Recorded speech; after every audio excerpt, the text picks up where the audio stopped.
તો ધીમે ધીમે ગુજરાતમાં ચૂંટણીનો માહોલ જામી રહ્યો છે। ફરી વખત સમય આવ્યો છે તમારા વિસ્તારમાં થયેલા વિકાસના કામનો હિસાબ કરવાનો અને રિપોર્ટ કાર્ડ રજૂ કરવાનો। સ્થાનિક સ્વરાજની ચૂંટણીમાં TV9ની ટીમ સુરત કોર્પોરેશનના વિસ્તારના વોર્ડ નંબર 2માં પહોંચી અને મતદારોનો મિજાજ જાણવાનો પ્રયત્ન કરાયો। સુરત કોર્પોરેશનના વોર્ડ નંબર 2માં અમરોલી, મોટા વરાછા, ઉત્તરાણ, કઠોર અને વેલંજા સહિતના વિસ્તાર આવેલા છે। સ્થાનિક રહીશોનું માનવું છે કે માત્ર વાતો નહીં પરંતુ ગ્રાઉન્ડ લેવલ પર કામ કરે તેવા નેતાઓની જરૂરિયાત છે। તો ચાલો જાણીએ સુરતના મતદારોનો મિજાજને। સ્વરાજની ચૂંટણી જાહેર થઈ ચૂકી છે અને તમામ પાર્ટીઓ છે તમામ મતદારોને રીઝવવા માટેની જે કામગીરી છે તે શરૂ કરી છે।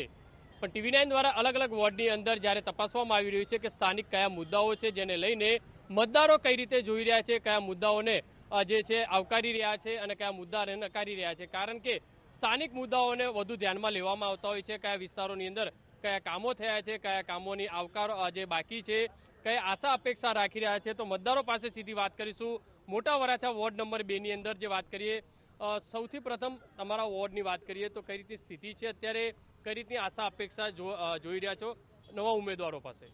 જી બિલકુલ, મારું નામ રોનક ગેલાણી છે। અમે વોર્ડ નંબર 2માં છેલ્લા 10 વર્ષથી રહીએ છીએ અને છેલ્લા 10 વર્ષમાં અહીં આ આખું એક ડેવલપમેન્ટ વિસ્તાર છે। અહીંયા સુરતથી લગભગ સૌરાષ્ટ્ર જવાવાળા લોકો ખૂબ જ મોટી સંખ્યામાં રહેતા હોય છે। દિવાળીએ તેમજ વાર તહેવારે અને લગ્ન પ્રસંગોમાં સુરતથી સૌરાષ્ટ્ર તરફ જવા માટે ધોધી લગભગ 200 જેટલી બસો રાતે ભરે જતી હોય છે। તો તે અમારી એક ખાસ ઈચ્છા એવી છે કે ભાઈ જે સિટી વિસ્તારમાં જેમ અડાજણમાં ડેપો આપેલો છે, સ્ટેશનની પેલી બાજુ એક ડેપો છે, તેવી જ રીતે વરાછા વિસ્તારમાં કોઈ પણ જગ્યાએ સારી જગ્યા અનુકૂળ ટ્રાફિક ન થાય તેવી જગ્યાએ એક ડેપો બનાવવામાં આવે। તેવી જ રીતે વોર્ડ નંબર 2માં કે વોર્ડ નંબર 2ની હદ ઉત્તરાણ ગઢનાળાથી શરૂ થઈ ઉમરા, વેલંજા, આ બાજુ કામરેજ, કઠોર સુધી હદ લાગુ પડતી હોય છે। તેમની માટે એક ફિક્સ જગ્યામાં પોલીસ સ્ટેશનની જગ્યાએ ફાળવવામાં, જેથી કરીને દરેક લોકોને એક મધ્ય જગ્યા પોલીસ સ્ટેશન પર મળી રહે। કારણ કે ઘણીવાર રાત્રે 2 વાગે ફોન હતો પોલીસ સ્ટેશન ક્યાં આવ્યું, એટલે ખરેખર વોર્ડ નંબર 2ની જનતાને એ નથી ખબર કે પોલીસ સ્ટેશન ક્યાં આવ્યું છે, જાગૃત નાગરિક સિવાય। 10 વર્ષથી અહીંયા વોર્ડ નંબર 2માં રહીએ છીએ।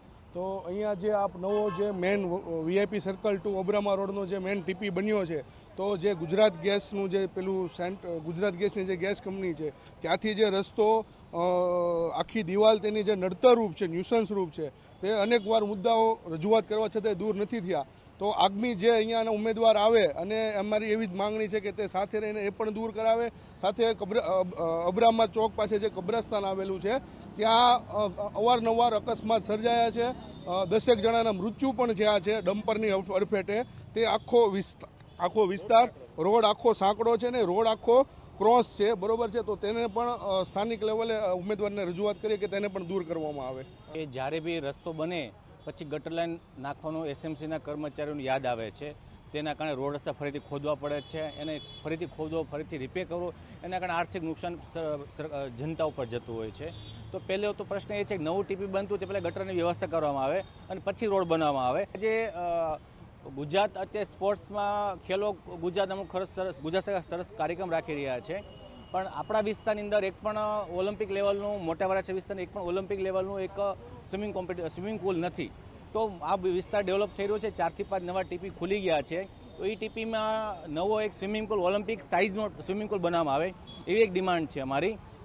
અને સૌથી મહત્ત્વની વસ્તુ એ છે કે મોટા વરાછામાં ગેરકાયદેસર બાંધકામ ખૂબ થયા છે।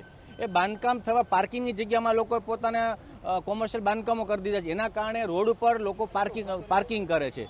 એ રોડ પર પાર્કિંગના કારણે રાતે સાંજના પીક અવર સમય દરમિયાન ખૂબ જ ટ્રાફિક થાય છે અને લોકોને આવવા જવા બહુ મુશ્કેલ પડે છે। ખૂબ જ જોવા મળે છે। અવારનવાર આપણે જોઈએ છે કે વરસાદી પાણી આવે અને તરત જ ઉભરાતા જાય છે, રસ્તા ખરાબ થઈ જાય છે, એવું એકદમ બકવાસ ઘણી જગ્યાએ કામ થવા જોઈ રહ્યા છીએ। મોટા વરાછાની વાત કરીએ, વોર્ડ નંબર 2ના તમામ લોકો ઈચ્છી રહ્યા છે સૌથી 2 મહત્વના મુદ્દા છે ટ્રાફિકનો, સ્પોર્ટ કોમ્પ્લેક્સ અને સાથે સાથે આ વિસ્તારની અંદર સૌથી વધુ જે છે સૌરાષ્ટ્રના લોકો જે વસે છે તેમને અવર જવર કરવા માટે એક નાનો બસ ડેપો છે તે મૂકવામાં આવે, તે સૌથી મોટી માંગ છે, લોકો કરી રહ્યા છે। કેમેરામેન સંજય ચંદ્ર સાથે બલદેવ સુથાર, TV9 સુરત।